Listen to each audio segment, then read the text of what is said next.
हाल ही में हमने देखा कि चाइना ने अमेरिका को बहुत ज़्यादा धमकियां दी। जब नैन्सी पेलोसी का विज़िट ताइवान हो रहा था तो उस वक्त चाइना ने बराह रास्त सदर बाइडन को ये कहा कि आप आग से खेल रहे हैं और जनरेशन्स तक आपको ये भुगतना पड़ेगा। फिर हमने देखा नैन्सी पेलोसी ने दौरा ताइवान किया, फिर दिखावे के लिए, फेस सेविंग के लिए चाइना ने अपनी जो एक्सरसाइजेज़ थी, मिलिट्री एक्सरसाइजेज़, वो स्टेट्स ऑफ ताइवान में की। बस बात ख़त्म हो गई और उससे वो जो एक ब्लफ था जिसको कहते हैं कि वो ख़त्म हो गया कि भाई कर लो जो करना है। अमेरिका ने ये कह दिया, ताइवान ने भी कह दिया। और चाइना ये कोई पहली बार नहीं कर रहा था, पहले भी कई बार उन्होंने अपनी एक्सरसाइज की। बस एक्सरसाइज करते हैं, दिखाते हैं, अपने लोगों को दिखाते हैं और फिर खामोश हो जाते हैं।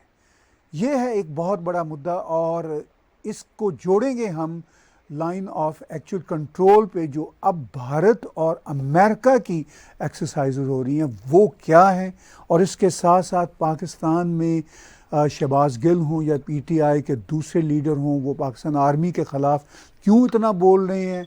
ये सब मुद्दे हैं जो मेजर गौरव आर्या जी के साथ हम आज डिस्कस करेंगे। स्वागत करते हैं दिल्ली से मेजर गौरव आर्या साहब का। मेरे साहब बहुत बहुत स्वागत, बहुत शुक्रिया जुड़ने का। मैंने सर कहा कि हमने देखा कि चाइना ने तो बड़ी बड़ी धमकियाँ दी, लेकिन नैन्सी पेलोसी वहाँ पर गई और वापस आ गई। वही एक्सरसाइज जो पहले चाइना करता है कर रहा है। एक तो वो इशू है, और इधर क्या मानी है उत्तराखंड में जो एक्सरसाइजेज इंडिया और अमेरिका की हो रही हैं। तार साहब, अपनी शो में बुलाने का बहुत बहुत धन्यवाद आपको सर। ये नैन्सी पेलोसी का पुराना भी रिकॉर्ड है तार साहब। ये टाइननमेन स्क्वायर में भी गई थी 90s में,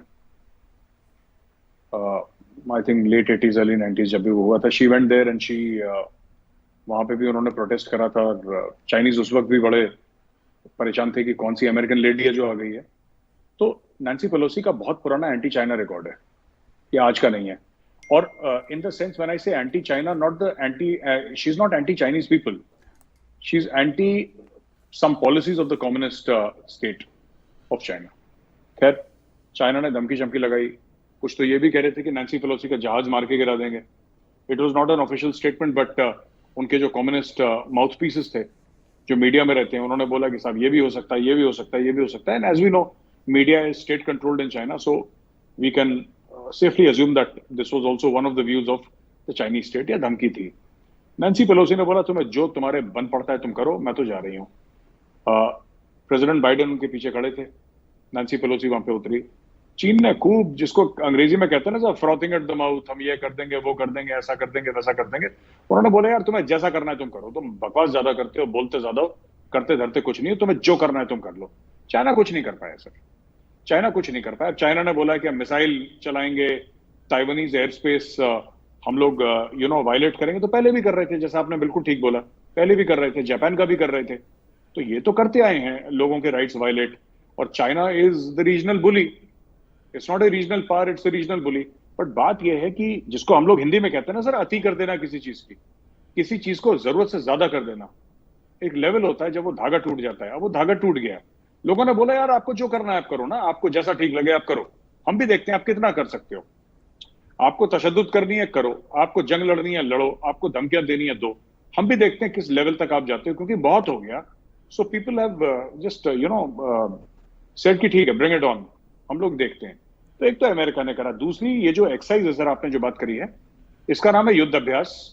अभ्यास प्रैक्टिस को कहते हैं, युद्ध लड़ाई को कहते हैं सर, जंग को कहते हैं। तो जंग की प्रैक्टिस, तो दीज आर एनुअल एक्सरसाइजेस, पहली बार नहीं हो रही, और अमेरिकन पहली बार नहीं आ रहे। मेरे रेजिमेंटल सेंटर के आसपास भी आ चुके हैं सर, और मेरा कुमाऊं रेजिमेंट से ताल्लुक है, और हमारा रेजिमेंटल सेंटर रानीखेत में। तो रानीखेत के आसपास ये आ चुके हैं पहले और एक्सरसाइज कर चुके हैं सर। ये these people have exercised at that location with various troops. कई साल पहले वहां पे एक डोगरा की यूनिट थी, आई रिमेंबर, उसके साथ भी हुआ था सर। डोगरा रेजिमेंट की यूनिट थी, उसके साथ भी हुआ था। मीडिया में आता रहता है, तो मेरे पास ऐसी कोई जानकारी तो नहीं है जो मीडिया से परे है। ये जो इंडियन आर्मी ने मीडिया में बताया वही जानकारी मैं आपको दे रहा हूँ। तो दिस इज नॉट न्यू, इसकी सर्कमस्टेंसेज न्यू है। इसके सर्कमस्टेंसेस नहीं हुए हैं। एक तो इंडिया को ये कहने को हो गया कि ये तो हर साल होती हैं, पर बात यह है कि इस वक्त चाइना बिल्कुल अटका हुआ है ताइवान के साथ।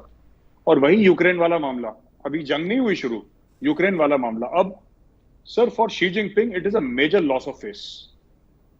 अगर मैं देसी जबान में बोलूं तो उसकी बेइज्जती हो गई बहुत ज्यादा। उसने धमकी तो दे दी, लेकिन धमकी पूरी नहीं कर पाया वो। तो लोग कह रहे हैं क्या फालतू का आदमी है, और उसके खुद के लोग कह रहे हैं। चाइनीज सोशल मीडिया जो कि स्टेट को अक्सर सपोर्ट करता है, उसके ऊपर आर्टिकल निकले थे कि Chinese social media has been very critical of the PLA and the communist party of China and Xi Jinping, saying that आपने पूरी चाइना की इज्जत मट्टी में मिला दी। अगर आपने धमकी दी तो फिर वो कहावत है ना सर पुरानी की, अगर पिस्तौल निकालो तो फिर ट्रिगर दबाने की भी हिम्मत रखनी चाहिए, otherwise don't take out the pistol. हथियार निकालते हो तो चलाने की हिम्मत होनी चाहिए, तो उनके नहीं थी हिम्मत। अब अगर चाइना कुछ और भी करता है sir, let's say China attack physically कर देता है, जो कि चाइना के लिए बहुत मुश्किल है, बहुत मुश्किल है, लेकिन अगर चाइना अटैक भी कर देता है सर, तो चाइना के, मैं बता रहा हूं, नाक से खून निकल जाएगा इस चीज को करते करते, and they will suffer reverses more than what Russia suffered in Ukraine. Taiwan का तो जो नुकसान होगा होगा, चाइना का ज्यादा नुकसान हो जाएगा। एक ये चीज है, और एक और चीज मैं बताना चाहता हूं सर, कि ये जो युद्धाभ्यास हो रहा है उत्तराखंड में, this is also to put pressure on China, क्योंकि लाइन ऑफ एक्चुअल कंट्रोल से ज्यादा दूर नहीं है ये, और अमेरिकन ट्रूप्स वहां पे, तो इस वक्त अमेरिकन ट्रूप्स तो पहले भी आ चुके हैं, ऐसी बात नहीं है कि पहली बार हो रहा है, this happened before also, but this time the message is clear that India is not alone in the Himalayas. जो ये कह रहे थे ना, क्वाड बनाया, ऑकस बनाया, वो तो समुद्र के लिए है, हिमालय में भारत अकेला है, तो भारत अकेला ही संभलता आ रहा है चाइना को, ऐसी बात नहीं है। लेकिन ये भी मैसेज जाता है कि even America is willing to, क्योंकि अमेरिका क्यों एक्सरसाइज कर रहा है वहां पे? Why do you exercise in a certain location? Because you intend to put troops there. आपकी ये मंशा होती है कि वहां पे हम अपने फौजी डालेंगे। एंड जितना इंडिया को एक्सपीरियंस है सर माउंटेन वॉरफेयर का, हाई एल्टीट्यूड वॉरफेयर का, यकीनन किसी और देश को पूरी दुनिया में नहीं है इतना। No country has the number of troops, number of divisions who are deployed in high altitude like India है सर। चाइना के पास नहीं है, रशिया के पास नहीं है, अमेरिका के पास, किसी के पास नहीं है जितना इंडिया के पास। तो जहां तक हाई एल्टीट्यूड वॉरफेयर की बात है, हम लोग 1984 से सियाचिन में है सर, 1984 से सियाचिन में है। तो you can imagine the kind of exposure and experience and institutional memory that India has in this regard. So American आए हैं सीखने के लिए, क्रॉस ट्रेनिंग होगी, हम भी उनसे सीखेंगे, वो भी हमसे सीखेंगे। और सबसे बड़ी बात यह कि this passes a clear cut message to China. जी, आपने कहा कि ये क्लियर कट मैसेज है चाइना के लिए, और जो पहाड़ों में अमेरिका की एक्सरसाइज हो रही है भारत की आर्मी के साथ, उसमें पाकिस्तान के लिए क्या मैसेज है? देखिए साहब, पाकिस्तान का मुझे ऐसा लगता है कि पाकिस्तान का एक तो जरूरत से ज्यादा डिपेंडेंस है चाइना के ऊपर, पता नहीं क्यों। और पाकिस्तानी जो टीवी एंकर्स भी हैं, या मीडिया है, या इवन कॉमन पॉपुलेशन, मैं कॉमन पॉपुलेशन को ब्लेम नहीं करूंगा सर ज्यादा, लोग तो मासूम होते हैं हर जगह के, लेकिन उनको भी ये पढ़ा दिया गया है कि कहीं ना कहीं चाइना का एक्शन सही हो या गलत, तो आपको उसको डिफेंड करना है। आप एक बार पाकिस्तान का एक्शन डिफेंड करें ना करें, आप एक बार पाकिस्तान की दिफा करें ना करें, चीन की दिफा करना आपकी नैतिक जिम्मेदारी है, आपकी एक आपकी मॉरल रिस्पॉन्सिबिलिटी बन जाती है चाइना को वो करना। तो सारे पाकिस्तानी फिर लग जाते हैं कि नहीं चाइना ठीक कर रहा है, ये कर रहा है। और यहाँ पे मैं आज ही एक और किसी की शो में और कह रहा था कि ताहिर साहब, ऐसा है कि अक्सर पाकिस्तानी ना ये कहते हैं कि भारत अमेरिका का दोस्त है, लेकिन भारत ने अमेरिका की नहीं मानी और रूस को कंडेम नहीं करा यूक्रेन के मामले में। तो भारत एक अमेरिका का, ऐसा पाकिस्तानी कहते हैं कि लॉयल फ्रेंड नहीं। देखिए साहब, ये तो क्लियर है डे वन से भारत का, हमारी लॉयल्टी हमारे मुल्क के लिए, हमारी लॉयल्टी कोई America, Russia, Ukraine, China, Taiwan के लिए नहीं है। भारत की लॉयल्टी भारत के लिए है, ये साफ सीधी बात है। और ये दुनिया को समझना पड़ेगा कि हमारी लॉयल्टी हमारे, एंड क्यों ऐसा लोग एक्सपेक्ट करें कि हमारी लॉयल्टी किसी और मुल्क के लिए हो। हमें जहां पे फायदा होगा वहां पे जाएंगे, और हमें इसके बारे में बड़ा क्लियर है, कोई ढकी छुपी बात नहीं है, हम मुंह पे कहते हैं, सामने कहते हैं। जयशंकर साहब ने तो बोल दिया था ना कि यूरोप को ये प्रॉब्लम है कि यूरोप समझता है कि दुनिया भर की जो प्रॉब्लम है वो यूरोप की प्रॉब्लम नहीं है, लेकिन जो यूरोप की प्रॉब्लम है दुनिया भर की प्रॉब्लम है। हमारे तो फॉरेन मिनिस्टर ने साफ मुंह पे कह दिया, तो और इससे ज्यादा खुल के क्या बोलें। जी, आपने ये बात बड़ी अहम की कि जब जयशंकर साहब ने खुल के कह दिया कि यूरोप की प्रॉब्लम जो है वो दुनिया के लिए सिर्फ नहीं है, दुनिया की प्रॉब्लम भी यूरोप को समझना है कि वो भी यूरोप के लिए है। इस भारत की पॉलिसी के तहत हम क्या एक्सपेक्ट करते हैं आने वाले दिनों में, क्योंकि अमेरिका अब खुल के भारत को कह रहा है कि भाई हम आपके साथ हैं। भारत ये कह रहा है कि थैंक यू, आप हमारे साथ हैं तो अच्छी बात है, जब आप नहीं भी साथ थे तो तब भी हमने अपने आप को संभाले रखा। तो भारत का आगे का विजन आपको क्या दिखता है? ताहिर साहब, विजन सिंपल है कि भारत अपने आप को स्ट्रांग करेगा। भारत किसी और मुल्क के कहने पे ना तो जंग में घुसेगा, ना कन्फ्रंटेशन में घुसेगा, ना भारत अमेरिका के कहने पे या किसी और मुल्क के कहने पे किसी और के साथ अपने डिप्लोमेटिक रिश्ते खराब करेगा। क्योंकि जैसा मैंने आपकी शो में भी बोला था पहले, और मैं कई बार बोल चुका हूं टेलीविजन पे और वीडियोस में, हमें पता है कि in the end we have to walk alone. हर एक मुल्क को, वो चीन हो, पाकिस्तान हो, भारत हो, अमेरिका हो, रूस हो, सबको अकेले चलना है इस दुनिया में। और जब मुसीबत आती है तो आपके लिमिटेड फ्रेंड्स होते हैं, आपको खुद की काबिलियत बढ़ानी है। हम ये बोले कि जी अमेरिका हमारा बहुत अच्छा दोस्त है इसलिए हम ये कर देंगे वो कर देंगे, अमेरिका के लिए जान दे देंगे। हमें किसी के लिए ना जान देनी ना हमें किसी की जान लेनी है। हमें खुद को स्ट्रांग करना है, हमें भारत को स्ट्रांग करना है, और हम एक ही मकसद लेके चल रहे हैं। हमें जहां से फायदा मिलेगा सर हम वहां से फायदा लेंगे। हमें अमेरिका से टेक्नोलॉजी मिलेगी, हम अमेरिका से टेक्नोलॉजी लेंगे, रशिया से वेपन्स मिलेंगे वहां से लेंगे, चाइना से ट्रेड मिलेगी, चाइना से ट्रेड करेंगे। लेकिन इन सब का, चाहे वो हमारा दोस्त हो, चाहे वो हमारा दुश्मन तो नहीं कहूंगा, एडवर्सरी हो, जो भी हो, इसका मकसद एक ही है कि भारत को फायदा हो।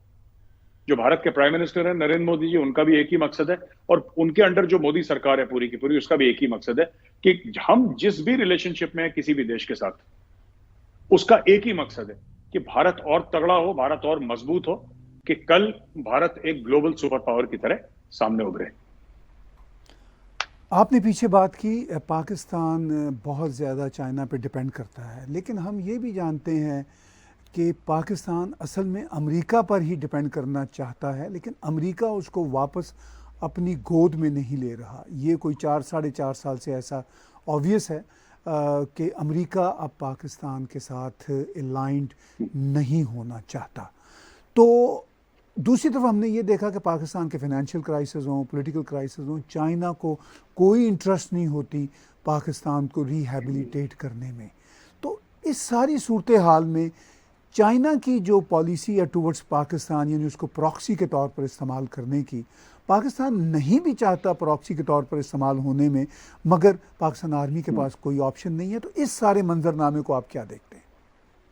सर, इसमें दो चीजें हैं। एक तो अमेरिका किस तरीके से पाकिस्तान को देखता है, और फिर चाइना किस तरीके से पाकिस्तान को देखता है। सबसे पहले अमेरिका की बात। अभी जो रिसेंट ड्रोन स्ट्राइक हुई है काबुल में, तो बड़ा हल्ला हुआ साहब की ड्रोन स्ट्राइक हुई और उसको अयान अल जवाहिरी को मार दिया, और वो जहाज तो था वो कहां से उड़ा था और क्या वो पाकिस्तान से उड़ा था? पता ये लग रहा है कि शायद कजाकिस्तान से उड़ा था, ऐसा सुनने में आ रहा है। कि देखिए ना, मैं ये समझता हूं कहीं से भी उड़ा हो, वो दिन where Pakistan could extract geopolitical rent, ये बड़ा डॉन में बड़ा एक शानदार आर्टिकल आया था, the days of Pakistan exacting geopolitical rent are over, कि हम आपको अपनी जमीन का इस्तेमाल करने देंगे, अपनी हवाई हुदूद का इस्तेमाल करने देंगे, आप हमें पैसा दीजिए। अब देखिए, उन्होंने ड्रोन स्ट्राइक करी, they conducted drone strike sir, these people, the Americans, और इन्होंने शायद आईसिस के ऊपर एक और ड्रोन स्ट्राइक करी है सर, जो मैंने सुनने में आ रहा है, मुझे नहीं पता। तो अगर उनको कल पाकिस्तान ट्राइबल एरियाज में ड्रोन स्ट्राइक करनी पड़े, उनको अफगानिस्तान में ड्रोन स्ट्राइक करनी पड़े, Americans do not need Pakistani air space और पाकिस्तानी लैंड। ये खत्म हो गया मामला। क्योंकि जब पाकिस्तान ने बोल दिया एब्सोल्युटली नॉट, एक तो ये बात थी कि अमेरिकन्स ने उनसे मांगा कि नहीं मांगा, ये सबसे बड़ी बात थी, लेकिन अमेरिकन्स ने बोला हमें पाकिस्तान चाहिए क्यों, बाय द वे चाहिए क्यों, किस चीज के लिए चाहिए? पाकिस्तान ऐसा दे क्या रहा है? धोखेबाजी, पाकिस्तान ने धोखा दिया है। वही पाकिस्तान अमेरिका से पैसे लेता है और तालिबान का साथ भी देता है। तो पाकिस्तान ने तो हर समय दो चेहरे दिखाए, और ये बात तालिबान ने भी लिखी है, my life with the Taliban. वो मैं भूल जाता हूं, वो एम्बेसडर था वो तालिबान का पाकिस्तान में, उसने अपनी किताब में लिखा है, उसका नाम ज़ईफ या क्या नाम है उसका, जी कुछ नाम है उसका, ज़ईफ, जी मुल्ला ज़ईफ, जी मुल्ला ज़ईफ। उसने ये लिखा है कि Pakistan speaks, Pakistan has got two mouths and it has got two tongues. उसका बड़ा फेमस बयान है कि ये हमसे कुछ और बोलते हैं, किसी और से कोई और जबान बोलते हैं और सबका फायदा उठाते हैं। ये तालिबान वालों का बयान है पाकिस्तान को लेके। तो अब उन्होंने बेसिस अपने बाहर बना लिए। इतने सारे मुल्क हैं जिनके बॉर्डर अफगानिस्तान के साथ लगते हैं। ईरान से ही तो उनकी प्रॉब्लम है और पाकिस्तान से तो उनकी प्रॉब्लम है। बाकी तो सर कितने मुल्क हैं, कजाकिस्तान है आपका, तजाकिस्तान है और भी हैं। तो वहां से उनकी ड्रोन बेसिस हैं वो लग जाते हैं, एयर बेसिस उनको लगाने हैं। इंडिया का भी तो है सर, तजाकिस्तान में इंडिया का भी बेस है, तो अमेरिका का क्यों नहीं हो सकता? अमेरिका का बिल्कुल हो सकता है। उनको और तालिबान के पास ऐसे कोई एयर डिफेंस के एसेट्स है नहीं कोई। They have almost no air defence assets. वो शोल्डर फायर्ड कुछ मिसाइल्स होंगी, स्टिंगर विंगर पुराने जमाने की पड़ी हुई, but they don't have the state of the art systems. So there is absolute air superiority. कोई सही वर्ड नहीं है जो मैं इस्तेमाल कर रहा हूं सर, मैं गलत वर्ड यूज कर रहा हूं इधर जानबूझ के, लेकिन ऑडियंस को समझाने के लिए कि if America wants it can own the skies over Afghanistan, और अफगानिस्तान का तालिबान कुछ नहीं कर सकता। जहां तक फोर्सेस भेजनी है, they can station there forces. Sir America ये सीख गया कि इतने ट्रिलियन ऑफ डॉलर खर्च नहीं करने। उनके पास ब्लैक वाटर जैसे लोग हैं सर, जो प्राइवेट कॉन्ट्रैक्टर्स हैं, ठीक है, उनको उनके पास वो हैं, क्या नाम कहते हैं sir, they have their own special forces sir, navy SEALs. उनको बेस दिला के they can carry out raids inside Afghanistan. They can carry out, अगर ह्यूमन रेड्स करनी है, they can do cyber warfare inside Afghanistan, पूरे सिस्टम्स जैम कर देंगे। They can send drones, they can send fighter jets, they can send helicopter gunships. America के पास plethora of options हैं against Afghan Taliban. और आखिरी चीज कहना चाहता हूं कि सर अमेरिका को क्या लगता है सर, अमेरिका के लिए इट्स वेरी इजी ना नदर अलायंस खड़ा करना। अमेरिका के लिए it's a question of $1 billion, $1 अरब दे दिया, नदरलैंड्स दोबारा खड़ा हो गया। नाक में तो दम करना है तालिबान के, it's not difficult, very easy for America. America नदर अलायंस को खड़ा कर देगा, जितने भी नॉन पश्तून हैं उनको अट्रैक्ट करेगा। आप 5-5, $2-2 हजार डॉलर दीजिए एक महीने के, फाइटर्स आएंगे, खड़ी कर दीजिए आप 50,000 की फौज। पैसे की कमी थोड़ा ना अमेरिका के, 50,000 की फौज खड़ी कर दीजिए आप। 50,000 की वो फौज लड़ती रहेगी, आपको अमेरिकन फौजी नहीं डालने, आपको कोई उनका लुक आफ्टर नहीं करना, कुछ नहीं करना। और उनकी ट्रेनिंग अमेरिकन स्पेशल फोर्सेज हैं, ग्रीन बैरियर्स हैं, उनका काम ही यही है। जहां तक चाइना देखता है सर, जहां तक चाइना देखता है, देखिए चाइना फंस गया है और पाकिस्तान ने बेवकूफ बना दिया चाइना को। वो चाइना पाकिस्तान इकोनॉमिक कॉरिडोर के चक्कर में 20-25 अरब डॉलर खा गए ये लोग। ठीक है सर, दुबई लंदन में अपने फ्लैट बना लिए, बढ़िया बढ़िया प्लाजा बना लिए। अब हुआ ये कि वो तो नहीं आगे चल रहा है, वो तो आगे नहीं चल रहा है sir, China Pakistan economic corridor. अब इन्होंने शगुफा बीच में छोड़ा था कि हो सकता है अफगानिस्तान से ले लें। अफगानिस्तान में आके चीन करेगा क्या sir? What will China do? चाह वहां पे सेफ्टी सिक्योरिटी के 10 रीजन हैं जिसकी वजह से चाइना ना पसंद करे वहां पे आना। और देखते हैं फिर आगे क्या होगा। आई थिंक चाइना का मेन मुद्दा ये भी हो सकता है सर कि अगर थोड़ा सा अफगानिस्तान में इन्फ्लुएंस होगा उनका इन्वेस्टमेंट करके, तो ये हो सकता है कि जो शिंजियांग प्रोविंस है उसको एक्सपोज ना करें। वो कहीं अफगानिस्तान से जिहादी पहुंच गए वहां पे रेडिकल इस्लाम का झंडा लेके, तो इनके लेने के देने पड़ जाएंगे सर। तो ये चीज है।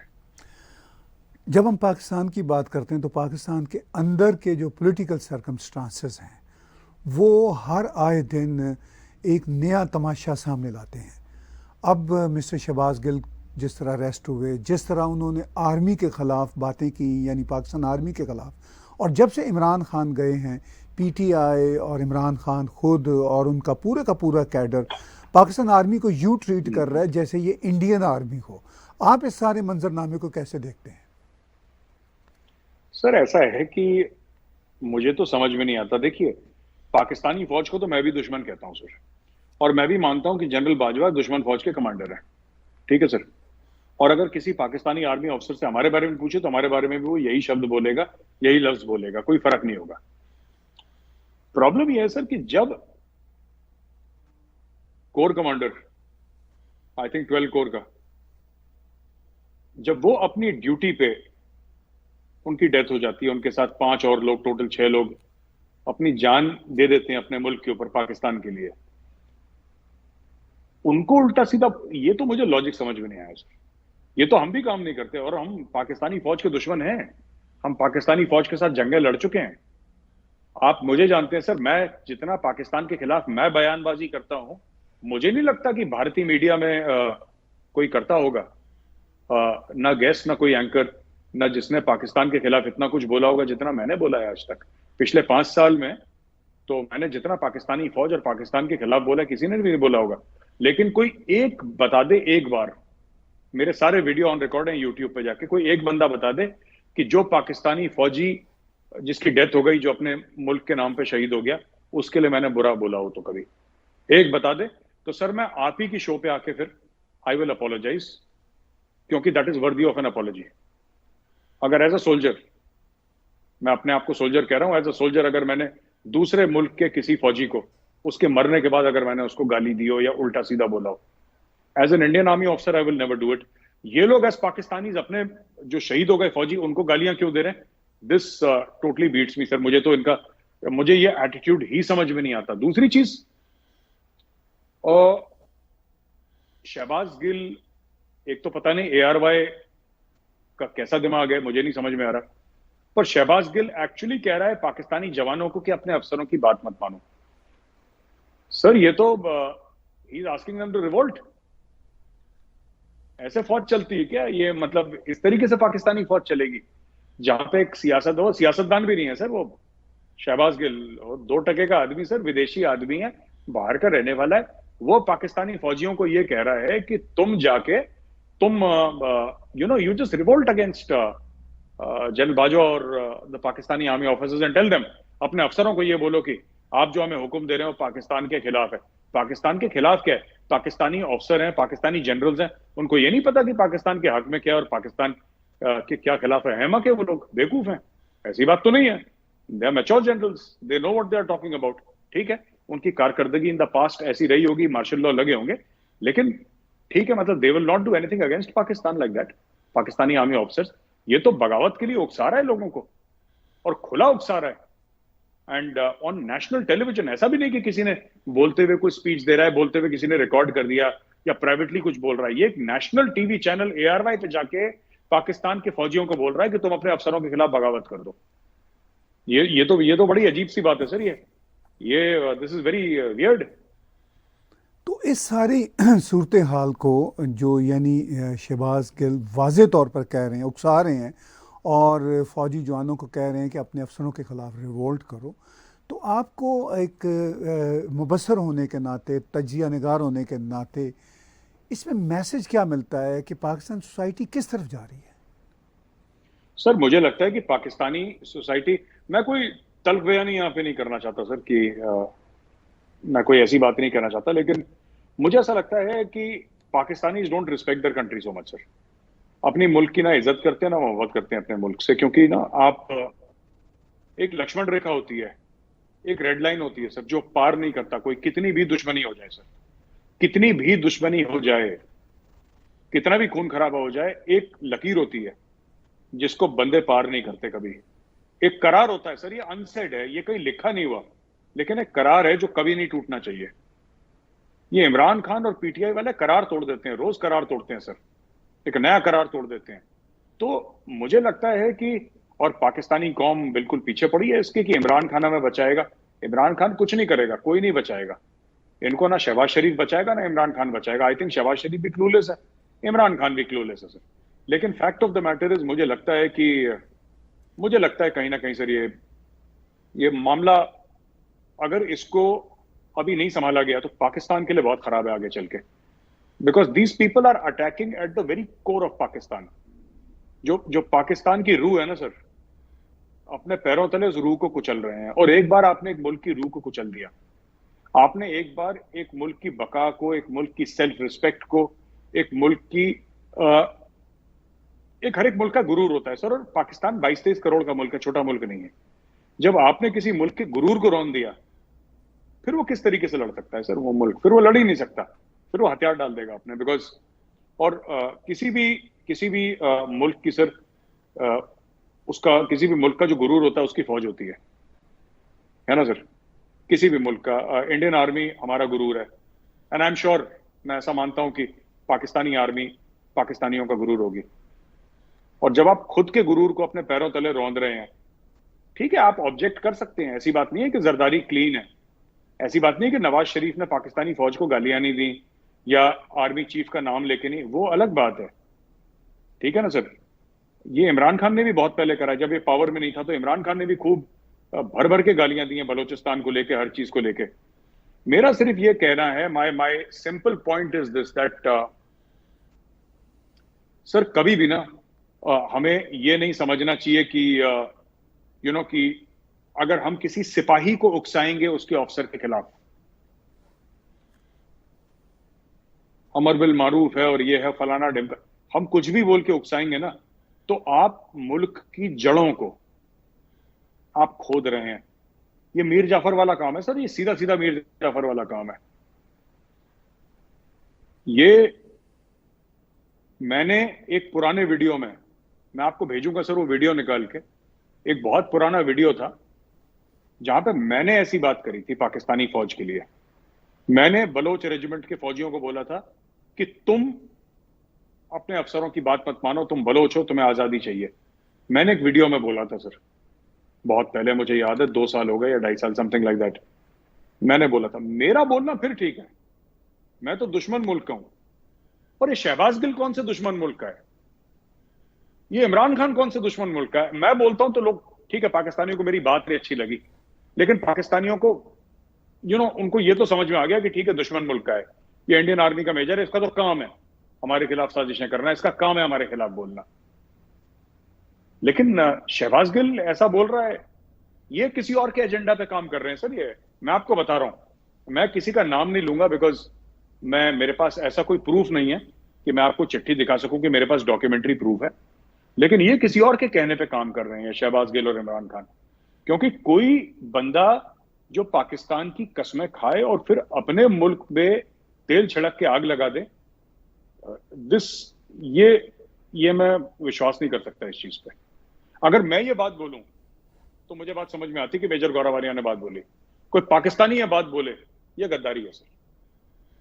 तो इमरान खान बार बार कह रहे हैं आजकल कि मुझे और मेरी पार्टी को फ़ौज से लड़ाया जा रहा है, और वो ये कहते हैं कि मैं बहुत मोहब्बत करता हूँ, लेकिन दूसरी तरफ उनका ये भी कहना है कि जो मेरा नैरेटिव है, यानी इमरान खान का जो नैरेटिव है वही हक और सच है, और जो न्यूट्रल हैं, न्यूट्रल वो वाजे कहते हैं कि आर्मी के लोग हैं, वो कहते हैं ये जानवर हैं। तो ये जो पूरे का पूरा रिफ्ट का मामला और इमरान खान की अपनी लैंग्वेज है, ये आपको क्या दिखती है? और फिर आप कह रहे हैं कि जिस तरह ये बोल रहे हैं लगता है कि ये किसी और का एजेंडा चला रहे हैं। इस सारे सिनेरियो में इमरान खान का जो पूरे का पूरा नैरेटिव है, जब से वो सरकार से निकले हैं, एंटी आर्मी है, ये पूरे का पूरा नैरेटिव आपको कैसा दिखता है? सर मैं कोई गलत बात नहीं बोलना चाहता, फैमिली शो है सर, इज्जतदार लोग आपकी शो को देखते हैं, बड़ी रिस्पेक्ट है, तो मैं ऐसी कोई बात नहीं बोलूंगा। बट विथ योर परमिशन मैं ये कहना चाहता हूं कि ऐसा होता है ना, जब रेबीज हो जाती है तो animal becomes out of control. Imran Khan क्या कहता है कि तुमने पीटीआई को नहीं वोट दिया तो तुमसे कब्र में सवाल पूछे। आप समझ रहे हैं वो क्या बोल रहा है? बेसिकली वो ये बोल रहा है कि कब्र से सवाल कब पूछे जाते हैं इंसान के? जब अल्लाह की कोई हिदायत हो, या पैगंबर मोहम्मद की कोई हिदायत हो, या कुरान शरीफ में कुछ लिखा हो, उसके खिलाफ आप जाएंगे, या आप इस्लाम के खिलाफ कुछ काम करेंगे, तब आपसे कब्र में सवाल पूछे जाएंगे। ठीक है, इतनी मेरी थोड़ी बहुत जो सुपरफिशियल और सरफेस वाली समझ है इस्लाम की, उसके हिसाब से मैं बोल रहा हूं। Please correct me sir if I am wrong, and please forgive me if I am wrong, but मेरी इतनी समझ है कि फरिश्ते कब्र में तब सवाल पूछते हैं। ठीक है, इमरान खान कह रहे हैं कि तुमने अगर पीटीआई को वोट नहीं दिया तो तुमसे कब्र में सवाल पूछेंगे, मतलब ये अपने आप को खुदा बता रहा है। ठीक है जी, ये खुदा बता रहा है, ये आखिरत की बात करता है खुद को लेके, ये कब्र की बात करता है खुद को लेके। दिस मैन, मैं अगेन आई अपोलोजाइज सर, मुझे नहीं कहना चाहिए, but this man is suffering from rabies. इसको he has to be put down politically, not that way, otherwise politically he has to be put down. ये आपके मुल्क को मैं बता रहा हूं, देखिए हमारे तो इंडियंस तो we will celebrate. Imran Khan अभी हाल ही में कह रहे थे कि हिंदुस्तान में बड़ा मातम था, हिंदुस्तान में बड़ी खुशियां थी जब मेरी गवर्नमेंट गिर गई। हिंदुस्तान में खुशियां या मातम क्यों होगा? देखिए, इधर यू आर टॉकिंग बिजनेस कि हमारा बिजनेस का लॉस हो गया तब हम मातम मनाएंगे, या बिजनेस में प्रॉफिट हो गया। इमरान खान क्या करता था? ट्वीट तो करता था सर। ट्वीट करने के अलावा उसने कर क्या लिया? अगर कल इमरान खान का ट्विटर अकाउंट बंद हो जाए फॉर सम रीजन, तो पाकिस्तान तहरीक इंसाफ जमीन पे आ जाएगी कि उसका खेल ही ट्विटर का है। ये कह रहा था इंडियंस बड़े खुश हो गए जब मुझे हटा दिया वहां से। कैसे खुश हो गए? और दुखी भी हो गए, खुश भी हो गए। क्यों? Why is Imran Khan is not important for India.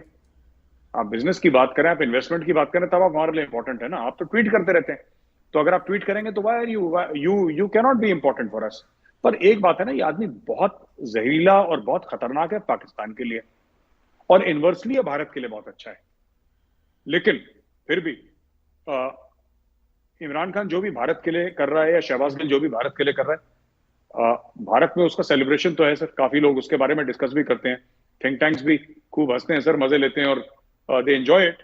But at the same time मुझे एज अ सोल्जर लगता है कि सर जो फौजी देश के लिए शहीद हो गया उसके लिए नहीं बोलना चाहिए। ये गलत है। बाकी एक दूसरे फौजी वो हमें देखेगा, हमारे ऊपर गोली चलाएगा, हम पाकिस्तानी फौजी देखेंगे, हम उसको गोली चलाएंगे, हम उसको मारेंगे, ये ठीक है, वो अलग चीज है। लेकिन हमने तो सर पाकिस्तानी फौजी जो कारगिल में जो हमने मारे थे, आपको पता होगा, हमने तो जो डेड पाकिस्तानी सोल्जर्स थे सर, हमने उनका नमाज जनाजा पढ़वाया और हमने उनको दफनाया कारगिल में। हमने ये इज्जत दी मरे हुए पाकिस्तानी फौजियों को जो अपने मुल्क के लिए शहीद हो गए थे। इंडियन आर्मी ने इतनी इज्जत दी। वो फोटोग्राफ्स हैं, वो वीडियोस हैं अवेलेबल ऑन द इंटरनेट, आप जाके देख सकते हैं उसको। हमने पाकिस्तानी फौजियों को, मरे फौजियों को हमने दफनाया, हमने नमाज जनाजा पढ़वाया। जब दुश्मन ये कर सकता है तो इनके साथ क्या प्रॉब्लम है? मुझे तो नहीं समझ में आता कि ये जो पाकिस्तानी फौजी शहीद हो गए, वो कोर कमांडर साहब जो हेलीकॉप्टर क्रैश में मारे गए, उनके साथ एक जवान भी था, 2-3 अफसर भी थे, एक ब्रिगेडियर साहब भी थे जो मेजर जनरल के लिए अप्रूव हो गए थे। इन लोगों के लिए ऐसी उल्टी सीधी बात बोलना, आरिफ अलवी साहब के पता नहीं दिमाग में क्या चल रहा है, आई डोंट नो। वो अलग प्लैनेट से हैं, जुपिटर से, प्लूटो से, कहां से हैं वो, आई डोंट नो सर, ये कैसे सोचते हैं। बहुत आखिर में मेजर गौरव साहब, आज की गुफ्तगू को अगर आप कंक्लूड करना चाहें तो कैसे करेंगे? सब मैं तो सिर्फ ये कहूंगा कि जहां तक चाइना का विषय है, जहां तक चाइना की बात है, मुझे लगता है चाइना ने अपने आप को फंसा लिया ज्यादा बोल के। और मुझे लगता है कि ताइवान वाला मामला इतनी जल्दी खत्म नहीं होगा, because for China it is a loss of face. तो दो चीजें होंगी, या तो चाइना अटैक करेगा या चाइना अटैक नहीं करेगा। अगर चाइना अटैक नहीं करता है तो उसके अंदर वाले लोग उसको परेशान करेंगे, चाइनीज लोग, वो कहेंगे कि तुमने बेइज्जती करवा दी। और अगर चाइना अटैक करता है फिर चाइना लंबा फंस जाएगा। तो चाइना ने अपने आप को हड्डी असर गले की, और वो ना निगली जा रही है ना उगली जा रही है चाइना के लिए ताइवान। तो अब चाइना ने अपने आप को कमिट कर दिया। एक तो ये चीज है। दूसरी sir, as far as Pakistan is concerned, तो मुझे लगता है कि अब हाल तो और खराब होंगे, क्योंकि इमरान खान को जब तक कुर्सी नहीं मिलेगी सर, वो अपने मुल्क को आग लगाने के लिए तैयार है। वो 16, 17, 18 साल के लड़कों का इस्तेमाल करके, जो उसके ट्विटर के ट्रेंड चलाते हैं, फर्जी ट्रेंड, ये बाजवा गो बैक, बाजवा गद्दार, बाजवा ट्रेटर जो ट्रेंड चलाते हैं, मुझे तो यही लगता है सर कि ये अपने फायदे के लिए, अपने सियासी फायदे के लिए अपने मुल्क में आग लगाना शुरू कर दिया है इसने काफी हद तक। और इसको पाकिस्तान चाहिए। इसको टूटा, जला हुआ, बर्बाद पाकिस्तान मंजूर है। जब तक ये उसका प्रधानमंत्री है तब तक इसको टूटा हुआ पाकिस्तान मंजूर है सर, इमरान खान को। इतना मैंने इस शख्स के बारे में समझ लिया। बहुत शुक्रिया मेजर साहब वक्त देने का। आपने खुल के अपनी राय का इजहार किया। और व्यूज़, आप मेजर साहब का जो चाणक्य फोरम है उसके ऐप्स को भी डाउनलोड कीजिए। और मेजर साहब किसी तारीफ़ के मोहताज नहीं। मेरे 2 शब्द कहने से मेजर साहब कोई ज़्यादा नहीं जाने जाएंगे। वो ऑलरेडी वेल नोन हैं across the board.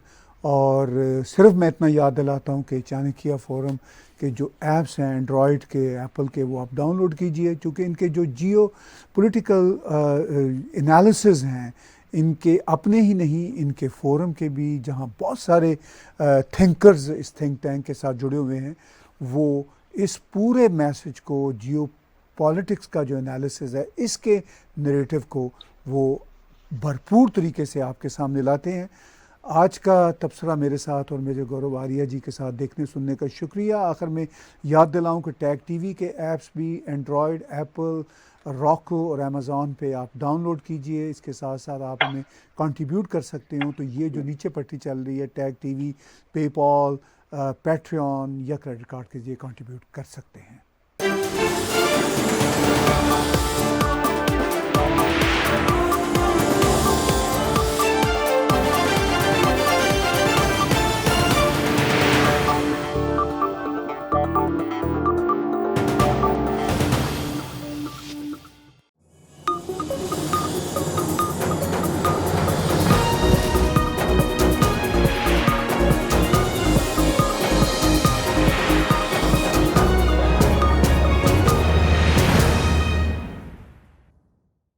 Subscribe Tag TV YouTube channel and press the notification button.